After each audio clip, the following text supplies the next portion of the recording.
भगवान श्री कृष्ण ने बताया कुत्ते को एक टुकड़ा रोटी खिलाने से क्या फायदा होता है।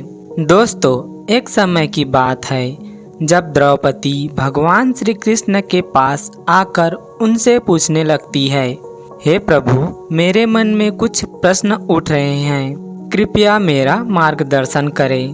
तब भगवान श्री कृष्ण बोले, हे द्रौपदी, क्या है तुम्हारा प्रश्न, कृपया बताओ तो तुम्हारे प्रश्नों का निवारण करके हमें प्रसन्नता होगी।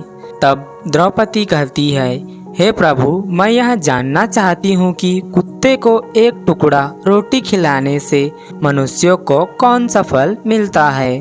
दोस्तों, तभी भगवान श्री कृष्ण कहते हैं, देवी द्रौपदी, कुत्ते को एक टुकड़ा रोटी खिलाने से मनुष्य को 8 फायदे होते हैं तथा जो भी मनुष्य इन फायदों के बारे में जानता है उसका जीवन धन्य हो जाता है और उसके जीवन में कभी दुखों का पहाड़ नहीं टूटता। जो भी मनुष्य पृथ्वी लोक पर कुत्ते को एक टुकड़ा रोटी खिलाता है उसे यह 8 फायदे अवश्य होते हैं और वह जीवन भर दुखी नहीं रहता। उसे मृत्यु के बाद मोक्ष की प्राप्ति शीघ्र होती है। तो दोस्तों, वह कौन से 8 बातें हैं, आइए जानते हैं इस वीडियो में। मित्रों, एक काला रंग का कुत्ता था। वह बहुत ही लाचार था और भूखा प्यासा था। वह गांव में सभी के घर घर जाता है किंतु उसे कोई भी एक टुकड़ा रोटी नहीं देता। वह भूख के मारे इधर उधर छटपटाता रहता है। तभी घूमते घूमते एक दिन वह नदी के किनारे एक ब्राह्मण के आश्रम के पास पहुंच जाता है। हे ब्राह्मण देव, हमें लगता है आप बहुत ही विद्वान तथा ज्ञानी ब्राह्मण हैं। हम भूख प्यास से व्याकुल हैं। कृपया करके आप हमें एक टुकड़ा रोटी दे दें तो हम खाकर अपनी भूख को शांत कर लेते। तभी वह ब्राह्मण कहता है, हे स्वान, क्या तुम्हें गांव में एक टुकड़ा रोटी कोई नहीं दिया जिसे तुम खाकर अपनी भूख मिटा सको। फिर वह कुत्ता ब्राह्मण से कहता है, हे ब्राह्मण देव, मैं आपको क्या बताऊं, आप मेरी बातों पर यकीन नहीं करोगे। तभी वह ब्राह्मण कहता है, हे स्वान, तुम बताओ, तुम्हारी बातों पर हम अवश्य विश्वास करेंगे। हमें तुम बहुत ही लाचार दिखाई पड़ते हो।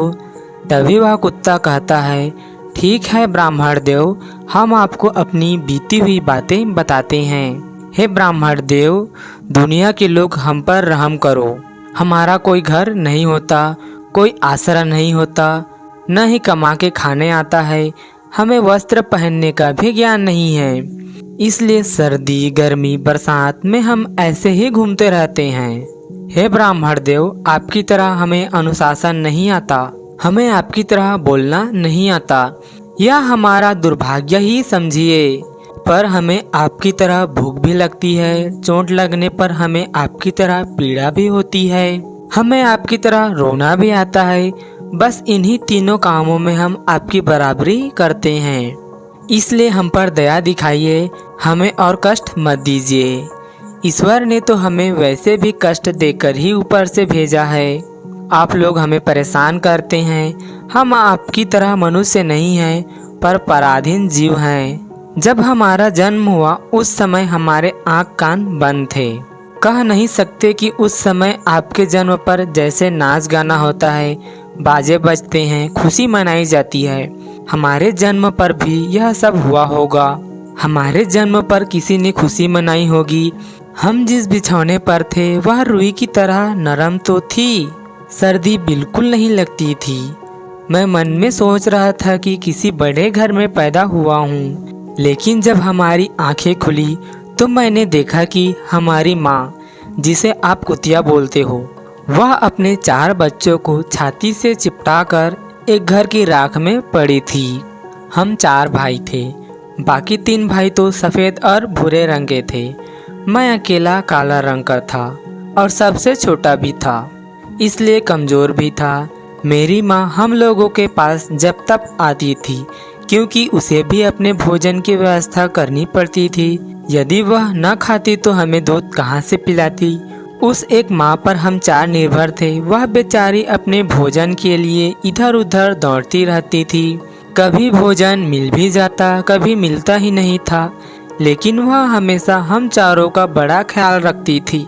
आखिर माँ जो थी वह रात रात भर जागकर गांव की रखवाली करती थी। मजाल नहीं था कि कोई अनजान आदमी बुरी नीयत से गांव की तरफ झांक जाए। दूसरे गांव के कुत्ते भी हमारी माँ के डर से गांव में नहीं आते थे। गांव के किसी किसान के खेत में कोई खड़ी फसल खाने आती तो हमारी माँ उसे दौड़ाकर भगा देती। गांव वालों के लिए इतना सब करने के बाद भी कोई हमारी माँ को भोजन नहीं देता। उसके लिए उसे मजबूर होकर छीना झपटी करनी पड़ती थी। कई बार तो लोग उसे लाठी डंडों से भी पीटकर भगा देते थे, जिससे बेचारी उस दिन भूखी रहकर पेट की आग से जलती रहती थी। हे ब्राह्मण देव, आखिर भूख तो हमें आपकी ही तरह लगती है। ऊपर से उसे अपने चारों बच्चों की चिंता भी लगी रहती थी। आखिर माँ जो थी, जब भूख उसे चैन से बैठने नहीं देती और गांव वालों का भी उसे देखकर हृदय नहीं पसीजता, तो बेबस हो करके उसे लोगों के घरों में चोरी से घुसना पड़ता था। और खाने की कोई चीज़ मिल जाती तो उसे खाकर अपने पेट की आग बुझा लेती। कई बार तो लोग उसे खाने की वस्तु ले जाते देखते तो लाठी डंडे लेकर उसके पीछे पड़ जाते थे। कुछ निर्दयी लोग तो कई बार उसे घर के अंदर बंद करके पीटते थे, जिससे हमारी माँ का बुरा हाल कर देते थे। मित्रों, फिर वह कुत्ता ब्राह्मण से कहता है, हे ब्रह्मदेव, हमारी माँ ने क्या बिगाड़ा था? उसने सिर्फ अपने पेट के लिए भोजन ही तो चुराया था। चोरी करने का हमें कोई शौक नहीं है, पर पापी पेट हमें यह सब करने के लिए मजबूर कर देता है। फिर एक दिन के बाद बड़ी ठंडी बरसात हुई। ओले पड़े थे, ठंडी हवा चल रही थी। उस ठंड में ठिठुर कर हमारे 2 भाई मर गए। उस दिन हमारी माँ बहुत रोई, लेकिन मनुष्य हमारी पीड़ा क्यों समझेगा? उसके बच्चे थोड़ी ही मरे थे। हे ब्रह्मदेव, जब हम सिर्फ 2 भाई रह गए थे, हमारी माँ हम दोनों की अच्छे से देखभाल करने लगी। फिर एक दिन उसी गांव में एक सेठ के घर पर दावत चल रही थी और पूड़ियाँ बन रही थी, जिससे सेठ के घर काफ़ी मेहमान आए हुए थे। हमारी माँ कुछ खाने की तलाश में बार बार इधर उधर जाती, लेकिन लोग उसे धुतकार कर भगा देते। किसी को उस पर इतना तरस नहीं आया कि एक पूड़ी उस बेचारी को खाने को फेंक दे। एक पूड़ी से उनका क्या बिगड़ जाता? मेरी माँ ललचा ललचा कर रह जाती और वहीं खड़ी खड़ी देखते रहती। मित्रों, सेठ के आंगन में दावत खाने का सिलसिला चालू हुआ। भोजन परोसा जाने लगा। तभी मेरी माँ भी वहीं जाकर पूछ हिलाने लगी। खाना परोसने वाला आदमी जब किसी काम से भीतर गया तो मेरी माँ दबे पांव पूड़ी लेने को चली पड़ी। फिर धत धत की आवाज़ होने लगी। चारों ओर के लोग चिल्ला चिल्ला कर ऐसे भाग खड़े हुए, जिससे मेरी माँ उस चीख पुकार सुनकर घबरा गई। 2-3 आदमी डंडे लेकर उसके पीछे बड़े बेरहमी से दौड़ पड़े। मेरी माँ वहाँ से घबराकर भाग गई, मगर उसे वहाँ से निकलने का कोई रास्ता नहीं मिला, क्योंकि सामने से लोग डंडे लेकर आ रहे थे। तभी मेरी माँ वहाँ पर जो लोग भोजन कर रहे थे उनको लांग कर निकल गई। हे ब्राह्मण देव, मेरी माँ अपने निकलने पर इतनी हैरान नहीं थी जितनी कि इन लोगों को देखकर हुई थी, जो लोग वहाँ पर दावत खा रहे थे। वे सब उठकर खड़े हो गए। उन्होंने भोजन करना छोड़ दिया और कहने लगे कि कुत्ते के लांग जाने के कारण भोजन भ्रष्ट हो गया। सब एक दूसरे से विचार कर रहे थे कि अब क्या किया जाए, खाना तो सब खराब हो गया। फिर बेचारा वह सेठ फूट फूट कर रोने लगा। कुछ लोग तो यह भी कह रहे थे, भाई कुतिया के लांगने से भोजन कैसे खराब हो गया? उसने खाने में या पत्तलों में मुंह थोड़ी ही डाला है, सिर्फ ऊपर से निकल ही तो गई है। और कहने लगे, शहर में तो लोग कुत्ते को पालकर घर के अंदर सुलाते भी हैं और खिलाते भी हैं, तो इनमें कोई बुरी बात नहीं है। अगर कुतिया लांग गई तो भोजन खराब नहीं हुआ है। लेकिन उनमें से कुछ लोग बड़े घरों से ताल्लुक़ रखते थे, उन्होंने एक भी नहीं चलने दी। कह रहे थे कि भोजन तो भ्रष्ट हो गया है, वह हमारे खाने के लायक नहीं है। आखिरकार उन्हीं की बात मानी गई। अब तो वह सारा भोजन गरीबों में बांट दिया गया। उस दिन तो मेरी माँ को पेट भर के खाना मिला था। ऐसा सुख उसने जीवन में कभी नहीं पाया था, लेकिन वह सुख उसके लिए मुसीबत बन गया। वह भोजन करके वहाँ आराम से लेटी थी, लेकिन इतने में वहाँ से डंडा लेकर वहाँ आ पहुँचा और उसे बुरी तरह से पीटने लगा। उसे बाहर से भागने का भी कोई अवसर नहीं मिल पाया, जिससे डंडों की चोट से वह बुरी तरह से चिल्लाने लगी। माँ का विलाप सुनकर पत्थर भी पसीज जाता, पर वह निर्दयी को उस पर जरा भी रहम नहीं आया। वह उसे कठोरता पूर्वक पीटता रहा, जिससे माँ का वह आह का शोर पूरे गांव में सुनाई दे रहा था। तब कुछ लोग आए और उसे समझाकर बोले, भाई जाने दो, भूख में तो आदमी की भी बुद्धि भ्रष्ट हो जाती है। वह तो एक पशु है, उसे अच्छे बुरे का क्या ज्ञान है। अब उसे मारकर आपको क्या मिलेगा? जो होना था सो हो गया। फिर लोगों के समझाने के बाद उसने हमारी माँ को पीटना बंद कर दिया। फिर माँ ने आकर सारी कहानियाँ हम दोनों भाइयों को सुनाई। हमने सोचा कि कितना कष्ट भरा है हम कुत्तों का जीवन। धिक्कार है ऐसे लोगों पर जो हम लोगों की पीड़ा को नहीं समझते। हे ब्राह्मण देव, एक दिन की बात है, एक बाहर का मुसाफिर आकर ठहरा हुआ था। वह अपने भोजन के लिए एक जगह चूल्हा बनाया था और उस पर दाल बनाने के लिए रख दी। उसके बाद आटा गूंद कर रख दिया और वह वहीं पास के कुएं पर पानी लेने चला गया। इधर कहीं से मेरी माँ भी घूमती हुई वहाँ पहुँच गई। उसने गूँथे हुए आटे को रखा देखा तो सोचा कि शायद इस आटे का कोई मालिक नहीं है। यह सोचकर उस आटे को खाने लगी। उधर मुसाफिर ने कुएं के पास से देखा कि उसका आटा एक कुतिया ने आकर खा लिया है, तो वह बड़ा दुखी हुआ। वह बेचारा माथे पर हाथ रखकर रोने लगा, क्योंकि वह भी 2-3 दिनों का भूखा था और थका हुआ था। फिर मुसाफिर ने तुरंत ही लाठी लेकर कुतिया के ऊपर टूट पड़ा, जिससे माँ उस आटे को ठीक से खा भी नहीं पाई थी, पर उससे ज्यादा कि उस पर लाठी बरस गई। महीने तक मेरी माँ लंगड़ाती हुई घूमती रही। तब उस दिन समझ में आया कि आदमी कितना खुदगर्ज है। हम उसका कई कार्य करते हैं तो भी वह हमें नहीं समझता। मित्रों, फिर वह कुत्ता कहता है, हे ब्राह्मण देव, हमारी कमी यह है कि हम उन्हीं मतलबी इंसानों के अधीन रहना चाहते हैं, जो हमें कष्ट देता है, जो हमें प्यार से नहीं खिलाता। हम उसके कितने काम आते हैं वह उन्हें नहीं पता। हम उसके घर के रखवाली करते ही हैं, साथ ही साथ और भी बहुत सारे लाभ हैं जिन्हें मनुष्य नहीं जानता।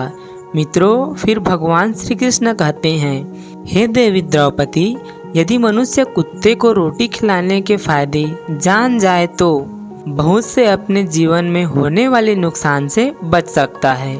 आज मैं आपको बताऊंगा कुत्ते को रोटी खिलाने के 8 फायदे, जो हर मनुष्य को पता होना चाहिए। जब भी घर में रोटी बनाई जाती है, सबसे पहले रोटी गौ माता की होती है और पिछली रोटी कुत्ते की होती है। भगवान श्री कृष्ण कहते हैं कि हे देवी, ऐसा ही हमने विधान बनाया था, लेकिन भगवान की बनाई गई उस विधान को भूलकर मनुष्य अगली और पिछली रोटी स्वयं ही खा जाता है। इसका प्रभाव उसके जीवन पर बहुत बुरा पड़ता है। कुत्ता वह प्राणी है जिसको रोटी खिलाने से मनुष्यों के जीवन में पड़ने वाले ग्रहों के दोष भी दूर हो जाते हैं। मित्रों, भगवान श्री कृष्ण कहते हैं कि हे देवी, पहला फायदा यह है कि कुत्ते को रोटी खिलाने से शनि का नकारात्मक प्रभाव कम हो जाता है। शनि ग्रह जब अपनी कुदृष्टि डालता है तो हर मनुष्य को बर्बाद कर जाता है। जिस व्यक्ति पर उनकी महादशा आरंभ हो जाती है तो बने बनाए काम अपने आप बिगड़ने लगते हैं। वह आर्थिक तंगी का शिकार भी हो जाता है। उस स्थिति में व्यक्ति यदि कुत्ते को रोटी खिलाता है तो उस पर कुप्रभाव बहुत कम हो जाता है। देवी, दूसरा फायदा यह है कि कुत्ते को रोटी खिलाने से भाग्य आपके पक्ष में हो जाता है और आपके घर के अंदर नकारात्मक शक्ति नष्ट हो जाती है। फिर कुत्ते को रोटी खिलाने से माता लक्ष्मी प्रसन्न होती है और आपके घर में धन दौलत की कमी नहीं रहती। आपके ऊपर कर्ज नहीं चढ़ता है और जो पहले से कर्जदार हैं उसे भी मुक्ति मिल जाती है। कुत्ते को सुबह शाम भोजन देने से आपका व्यापार बहुत अच्छे से चलता है आयु में वृद्धि होती है और अटका हुआ धन वापस मिल जाता है। साथ ही आपका स्वास्थ्य अच्छा बना रहता है और मानसिक रूप से आप मजबूत रहते हैं। मन ऊर्जावान रहता है, अच्छे विचार आपके मन के अंदर आते हैं। देवी कुत्ते को रोटी खिलाने से भगवान प्रसन्न रहते हैं, क्योंकि भगवान को समस्त जीवों को समस्त प्राणियों की चिंता रहती है और जो समस्त जीवों पर दया दिखाता है, भगवान भी उस मनुष्य से हमेशा प्रसन्न रहते हैं और भगवान की कृपा सदैव उस परिवार पर बनी रहती है। मित्रों, आप लोगों ने अक्सर अपने बड़े बुजुर्गों से सुना होगा कि जब कुत्ता रोता है तो अपशगुन होता है और कई संकट आता है, फिर किसी की मृत्यु होती है। इसलिए कुत्ते को कभी रुलाना नहीं चाहिए। दोस्तों, इस प्रकार भगवान श्री कृष्ण ने द्रौपदी को बताया है कि कुत्ते को रोटी खिलाने के फायदे। तो दोस्तों, मैं आशा करता हूँ कि आपको ये कथा पसंद आई होगी और यदि इस चैनल जीवन यात्रा पर नए आए हैं तो चैनल को सब्सक्राइब कर लीजिए और वीडियो को लाइक एवं शेयर जरूर करें। साथ ही कमेंट बॉक्स में जय श्री कृष्ण अवश्य लिखें। पूरा वीडियो देखने के लिए आपका धन्यवाद।